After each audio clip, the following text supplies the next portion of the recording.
Estamos en el estudio con José Luis Tapia, economista. Hola, José Luis, ¿cómo estás? ¿Qué tal? ¿Cómo está? Buenos días, Fabricio. A ver, el Congreso de la República ha aprobado una ley, José Luis, que ha generado polémica entre los expertos. Seguramente tú estás súper informado, mucho más que yo. Expertos económicos, por supuesto. ¿Qué pasa? Que esta norma había sido exonerada por el Pleno de segunda votación porque va a reducir el impuesto general a las ventas, el IGB, el que todos pagamos todos los días cuando hacemos una compra o cuando vendemos algo, el que todos los ciudadanos pagamos. De 16 va a pasar a 14%, eventualmente a partir del próximo año. ¿Eso es bueno? ¿Eso es malo? ¿Es correcto? ¿Se tiene que hacer así? ¿O se tiene que hacer, pero al mismo tiempo se tienen que hacer otras cosas? Ilústrame, por favor. Te confieso que yo todavía no lo termino de diagramar bien. Ya, acá la idea principal es darle más dinero al municipio, o sea, a los alcaldes. El fondo común. A través de ese fondo de compensación municipal, ¿no? Que esto se implementó en el año 1994 aproximadamente por Fujimori. Le había quitado muchos recursos a la Municipalidad de Lima en la época de Belmont y se las dio a todos los municipios distritales a través de ese fondo de compensación municipal. Tú recordarás que en ese momento, cuando Belmont estaba capitalizándose políticamente, era por las obras del intercambio vial sur. El arbolito. El intercambio vial de Javier Prado, y hizo muchas obras a nivel local, a través de losas deportivas, todo eso. Eso se hizo cuando el municipio tenía a través de Invermet esa capitalización que era 200, 300 millones de soles anuales. Entonces, ¿qué es lo que hizo el gobierno? Agarró, le quitó, como dice, las alas, le cortó las alas a Belmo y se las dio a los municipios. Ahora, los municipios, ¿qué cosa han hecho para recibir o para que reciban ahora más porcentaje de lo que ahora viene recibiendo, que es 2%? Se le quiere duplicar al 4% y bajándole a 12% del IGB, porque al final quieren hacer una disminución del IGB más un punto del impuesto a la renta. O sea, al final la pregunta es, ¿y por qué tanto dinero a los municipios? ¿Qué cosa han hecho los alcaldes para recibir semejante premio? Porque el problema no es la recaudación, sino el problema es por qué le estás dando tanto dinero. Porque es una repartija disfrazada. Y recuerda que se está ahorita viendo en comisión la segunda, no, comisión no, sino en el pleno, se va a ver la segunda votación de la reelección de alcaldes y gobernadores. Si le estás dando más dinero a ellos y encima va a haber reelección, eso implica que lo que estás tú poniéndole como mensaje implícito es los alcaldes y los gobernadores de los principales partidos, Podemos y APP, van a recibir más dinero de lo que vienen recibiendo ahora. Entonces ahí hay un juego político interno que ellos están aprovechando, que ahora la gente está descuidada, no le está haciendo seguimiento al Congreso para pasar leyes, y entre esas, esa del IGB, que felizmente está despertando la atención del público, ¿no? A ver, hemos hecho un informe. Hemos hecho un informe en medio de varias preguntas. Porque, ¿sabes qué, José Luis? Yo, y en buena parte por la manera de pensar que compartimos en buen aspecto de la economía, yo estoy a favor de que mientras menos impuestos mejor, y mientras menos el Estado le meta la plata al bolsillo de la gente, mejor. La gente necesita plata en el bolsillo para que la rueda económica gire. Pero no sé si así. No sé si así, porque si le bajas el IGB tienes que reducir el Estado también, me imagino. Porque si reduces el gasto, evidentemente vas a tener que reducir el IGB. Hemos hecho un informe para hacernos estas preguntas y luego te ruego que lo veas con atención porque luego queremos que lo respondas. Yeah. Adelante. Una nueva sorpresa se estaría gestando dentro del Palacio de Gobierno y Ministerio de Economía para la reducción al 14% del impuesto general a las ventas. Yo considero de que es una política económica saludable, a todos los peruanos nos va a beneficiar. Sin embargo, lo que estaría pendiente, y seguramente lo hará el equipo técnico de la señora Dina Boluarte, es complementar ello con una disminución del gasto público. El doctor Elio Riera, vocero de Alianza para el Progreso, un partido muy cercano a Boluarte, explicó que eso tendría que ir acompañado de la disminución del gasto estatal. Porque evidentemente el Estado funciona con los ingresos que perciben de los ciudadanos, en este caso de nosotros. Pero si el Estado tiene menos ingresos, ¿cómo hace para cubrir seguridad, lo vinculado a salud, políticas públicas? No tiene cómo. Por eso la única forma de compensar sería disminuyendo, en este caso, el gasto público. ¿Cómo podría ser? Ministerios, fusionando, en este caso, reguladores, encontrar una solución. Cabe señalar que el IGB es un impuesto de naturaleza regresiva que pagan todos los ciudadanos al realizar una adquisición, es decir, se cobra en la compra final del bien o servicio. La tasa no es del 18%, sino que se aplica un 16% al IGB y un 2% al impuesto de promoción municipal. El efecto es más a los políticos. Por eso verás que hoy en los comentarios, estoy leyendo algunos periódicos, todos los políticos pues están que se rasgan las vestiduras, ¿no? ¿Cómo es posible que el gobierno central se quede con menos recursos, ¿no? En realidad para la población no lo va a sentir. Lo puede sentir en el sentido si es que el gobierno no hace una austeridad fiscal para compensar ese 2%. Según la ley vigente aplicada por la SUNAT, este tributo se retiene para todas las actividades con excepción de las exportaciones, la que establezca la ley u otra norma especial, así como bienes y operaciones consideradas exoneradas y o inafectas. Están decidiendo el reparto del IGB, no están decidiendo el IGB, entendido por el impuesto a las ventas. Para el académico investigador en la Universidad de Oxford, Inglaterra, el doctor José Valer, señala que esta medida estaría escondiendo una estrategia política. Yo creo que debería estar más preocupada en que no la metan juicios y prisión preventiva cuando salga, ¿no? Ella está más preocupada en quién la va a hacer el asilo político. Entonces, tiene que construir alianzas generales en el país para que sea viable y que no le hagan lo mismo que le han hecho a Kuczynski, a Toledo, a todos ellos. ¿Será más bien que Boluarte va pensando en consolidar amistades políticas para adversidades penales futuras?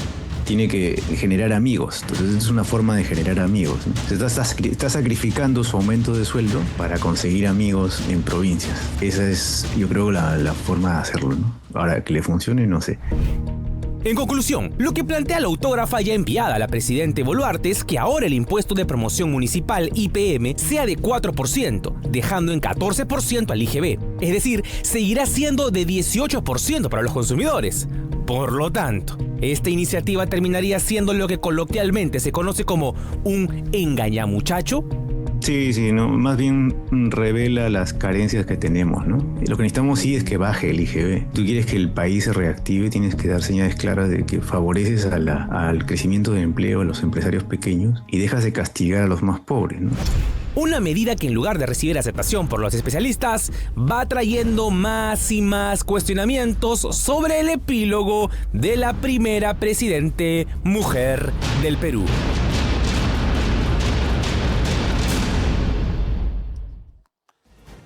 A ver, José Luis, ¿está bien bajar los impuestos?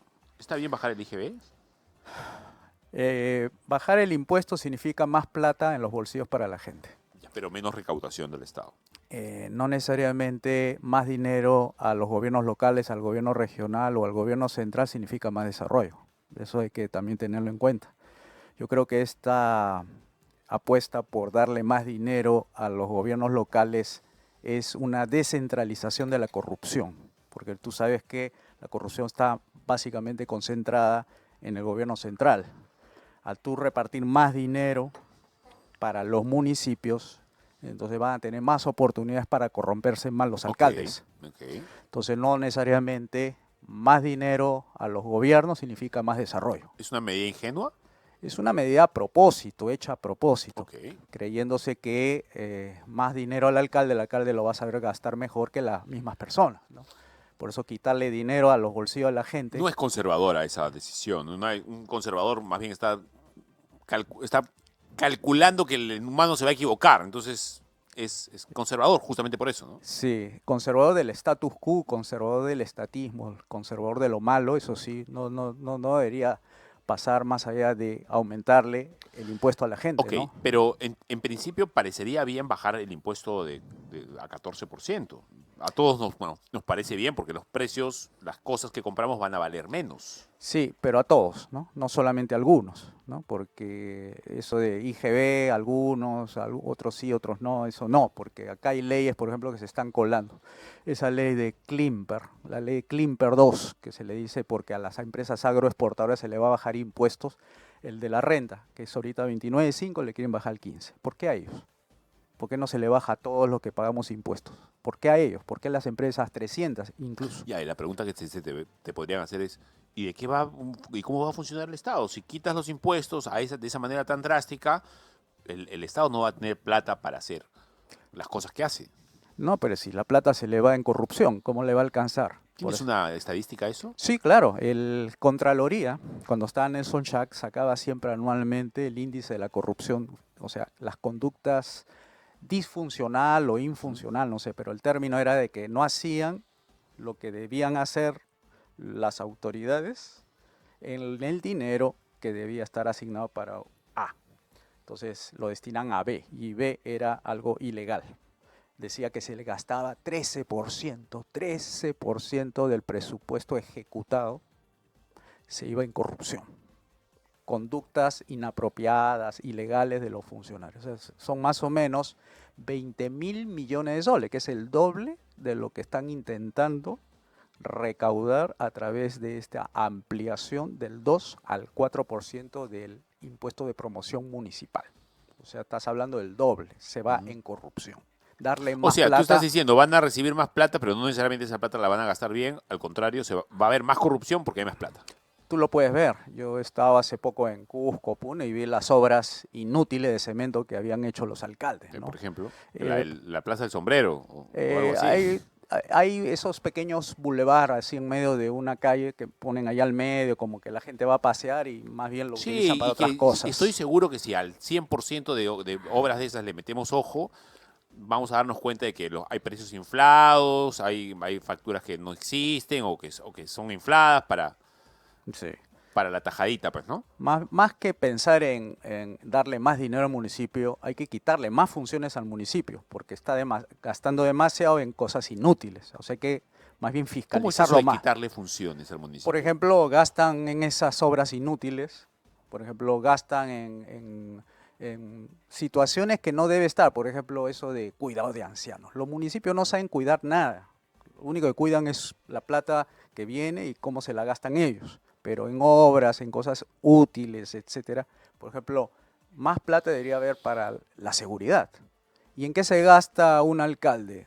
Se gasta en regalos navideños, repartiéndole a la gente regalitos para comprarle el voto ahora de fin de periodo, etcétera. Entonces, el dinero está mal empleado. La corrupción, como dije, se va a pasar de un poquito más de lo que estaba centralizado, ahora se va a descentralizar más la corrupción. Pero, a ver, en factos, entonces la norma es correcta porque le va a dar más dinero a la municipalidad, sino que la discusión es la gestión, digamos. O sea, por eso ahí uno tiene que preguntarse, ¿qué han hecho los alcaldes para merecerse semejante premio? Okay. ¿Estamos mejor?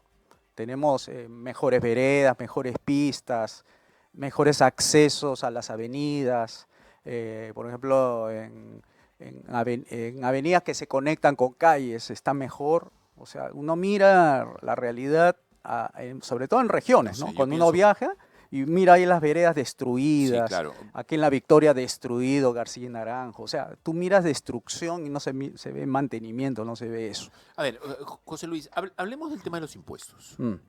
¿Por qué tú estás en contra de los impuestos? Te he escuchado hablar y con sensatez, ¿no? A ver, con ideas bastante interesantes de plantear en algún momento un solo impuesto único general. A ver, uno y se acabó, lo cual significa acabar con un montón de impuestos, alcabalas y cositas que por una o por Chana o por Juana, terminamos pagando de alguna manera. Sí. Explícalo, por favor. Sí, claro, muchas gracias. La idea del impuesto único, universal, uniforme, le decimos el impuesto de la 3U, es para justamente lograr que las personas paguen menos por lo que viene pagando ahorita. O sea, por ejemplo, un tarro de leche ahorita paga 4 soles 50, debería estar a la mitad de precio. Porque si tú eliminas esos 35 impuestos de 36 existentes, sin considerar los pagos del texto único de procedimientos administrativos, llamado TUPA, Ahí hay también pago de derecho que son tipo impuestos. Más o menos baja entre el 30 y 40% de lo que uno viene pagando actualmente. En un precio. En el precio, El ¿no? precio de la gaseosa, si estaba a 3 soles, eso va a bajar 1 sol. Un sol. O sea, va a costar 2, O digamos. sea, va a costar menos, incluso la mitad o menos de la mitad. Ese es el impacto más o menos estimado. No digo que sea exacto, pero por ahí va, ¿no? O sea, ¿por qué? Porque el impuesto a la renta es 29%. Esa LUT que paga el emprendedor es 9%. El CTS es un sueldo al año, que viene a ser más o menos 6% de su costo laboral. Los 3 sueldos, gratificación de julio, gratificación de diciembre, más el de vacaciones, son 3 sueldos de 12. 12 trabaja, pero 3 le pagas adicional. Eso es 16%. Esos son costos que tú le vas agregando al precio de los productos. Entonces 30 le suman más 9, son 45%, más esos sueldos del 6% que de costo laboral. Entonces tú tienes una planilla más costos operativos, te suma más del 50%. Y eso lo extrapolamos a todas las esferas del país, o sea, digamos, agricultura, minería, En todo, pesca, tú sabes que los impuestos, bienes y servicios, los impuestos están metidos en todo. manufactura, qué sé yo. Todo, nadie se escapa, ¿no? Hay un dicho de de Benjamin Franklin, dice, hay algo inevitable siempre en la vida, la muerte y los impuestos. Nadie deja de pagar impuestos. Así el pobre diga, no, yo no pago impuestos. No, sí lo pagas cuando hasta lo que compras de leche, de azúcar, arroz, estás pagando ahí tu impuesto del 18%. Entonces nadie se escapa a los impuestos. Y eso es lo que nosotros estamos proponiendo, bajar el costo de vida porque está demasiado alto. A la vez que esta medida no va solita, ¿no? Como tú lo has bien señalado, esto va dentro de un paquete de reformas. Para hacerlo viable necesitas adelgazar al Estado que está paquidérmico. Sí, claro, obviamente, porque si le bajas los impuestos de esta manera, incluso si ocurre lo que en algún momento tú, desde siempre como economista, vas proponiendo, que es acabar con los impuestos, a mí me parecería genial. Pero ¿cómo va a funcionar eso en medio de un Estado que tiene tanto gasto público, con tanta Sí, planilla y por con tantos supuesto. ministerios, con tanto gasto, más allá de la obra pública, que bueno, mal que mal a veces hay, a veces no hay? Sí. ¿Cómo se hace entonces? Si el Estado no tiene dinero que le está entrando, porque lo único que hace el Estado para generar plata es impuestos, ¿cómo se hace? Mira, sí entra. Nosotros cuando estamos hablando del impuesto al IGB, que es el único que se quedaría, estamos hablando de unos 90.000 millones de soles, más o menos. Es lo que va a recaudar ¿Al el año año? pasado. Sí, el año.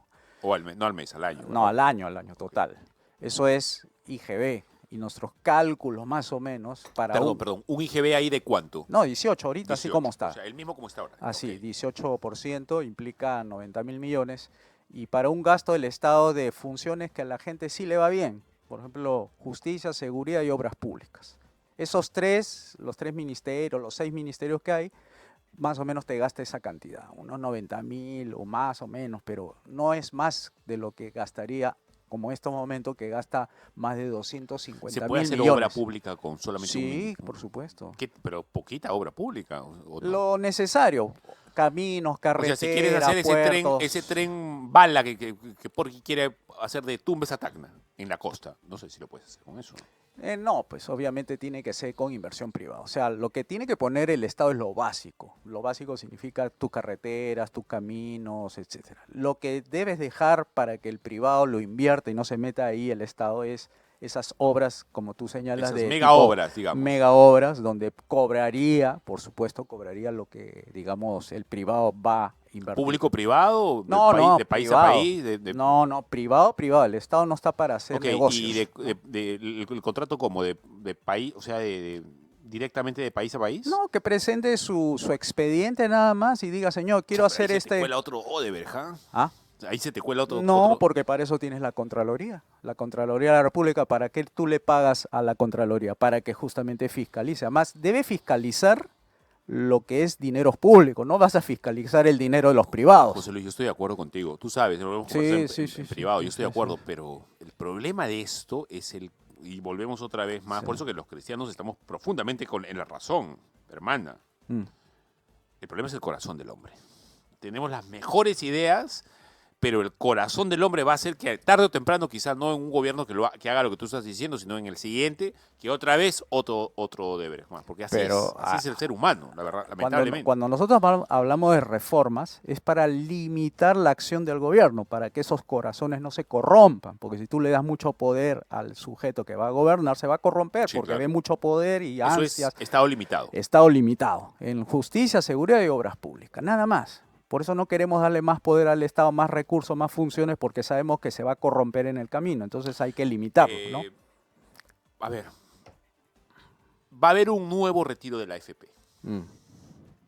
A mí me encanta, pero yo lo veo desde mi perspectiva y de mi interés, mi interés mío, como dicen los chiquitos, ¿no, verdad? Pero está bien que nos acostumbremos cada cierto tiempo una vez más a un retiro, o tú crees que la AFP no debería existir. Y no sé si perjudicando a más de 7 millones de afiliados eso, porque, bueno, finalmente es el dinero de la gente y cada uno tiene que decidir lo que quiere hacer con su plata, es como yo pienso. Pero, ¿qué piensas tú? Mira, la existencia de la AFP no está en duda. Lo que yo pongo en duda es el sistema que da existencia a la AFP, que es otra cosa, ¿no? Explícalo. Por ejemplo, para que exista la AFP y todo lo que conocemos ahorita, necesita una ley que obligue a la gente a tener que serle descontado 13% de lo que gana. Entonces eso va a la AFP de manera directa. O sea, no ha hecho ningún esfuerzo el AFP por ganarse a la persona para que voluntariamente ponga su 13%. Ya partimos mal. Es una ley obligatoria, etc. Ahora, la otra parte es, no le puedes pedir a las personas que ahorren cuando sus ingresos son demasiado bajos. Siempre hemos enfatizado que los ingresos deben ser bien altos para que haya capacidad de ahorro y así pueda poner para su AFP. De esa manera tú puedes tener más pensión claro, en tu bolsillo. A una señora que gana 1.500, 2.000 soles, es hasta inhumano decirle, oye, te obligo a que de Y 13%, una buena claro. tajada del 13% todos los meses para un dinero que Dios sabe cuándo lo verás. Exacto. ¿Verdad? Entonces está mal diseñado ese sistema. Ese sistema no debería existir como tal, ni menos su ley. Lo que debe existir es un mercado libre. Pero, de nuevo, las reformas tienen que ir en paralelo todo, porque si tú no haces reforma económica no vas a conseguir los ingresos altos para que la gente ahorre y pueda tener sus pensiones para su vejez. Eso tienes que asegurar, pero para que exista reforma económica tiene que existir reforma política, que significa adelgazar al Estado, bajar el número de funciones, liberar una serie de impuestos, devolvérselo a la gente, que eso es más o menos 90.000, 100.000 millones de soles, reducir el tamaño del presupuesto público, hacer federalismo. Pero, José Luis, discúlpame, me estás hablando de una revolución, me estás hablando de un cambio así absoluto Así de es. paradigma. Y eso es lo que está pidiendo la gente. Quiere acabar con lo que ve. Pero me estás hablando no de una revolución socialista, me estás hablando de un cambio realmente de paradigma. O sea, Sí. ¿eso qué cosa es? ¿Eso es capitalismo? ¿Cómo? Sí, se le Pero- conoció así. Eso se llamaba gobierno limitado antes y ahora se le conoce como liberalismo o capitalismo liberal, ¿no? ¿Pero los liberales no están en contra de los conservadores? No, al contrario. Lo que más bien están en contra son los conservadores estatistas contra los liberales. Eso yo escuché hace poco. Anteponían a la familia y al mercado. O sea, aquí el problema no es anteponer, sino por qué la gente está pobre. Y entonces decirle a las personas que la familia en sí mismo es un antídoto, ¿no?, contra el mal, etcétera, y poniéndolo al mercado como su opuesto, esa es una irresponsabilidad, porque eso puede funcionar para las familias ricas, pero las familias pobres, cuando la pobreza entra a la puerta de su casa, se rompe el vínculo familiar, tiene que irse el padre a trabajar al extranjero para hacer que llegue dinero a su familia. Entonces la pobreza es el que rompe. Entonces, ¿cuál es el mecanismo que le da riqueza a las personas para que no se rompa el vínculo familiar? Es el mercado.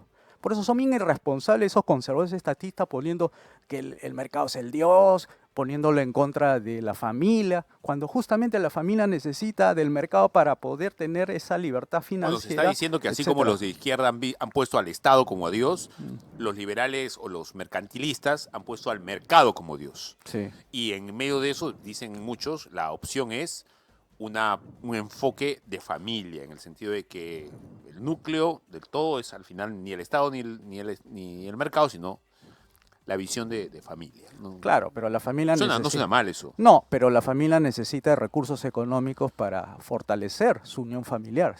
Cuando no hay recursos económicos se rompe. Ahora, pero también la familia podría, pero también hay gente que podría decir, sí, ok, necesitamos del Estado, pero también del mercado, pero también necesitamos de un Estado que Limitado. impida que Limitado. claro, un Estado que Que deje impida trabajar que a el la ser gente. humano pues se corrompa, ¿verdad? Pero que deje a la gente trabajar.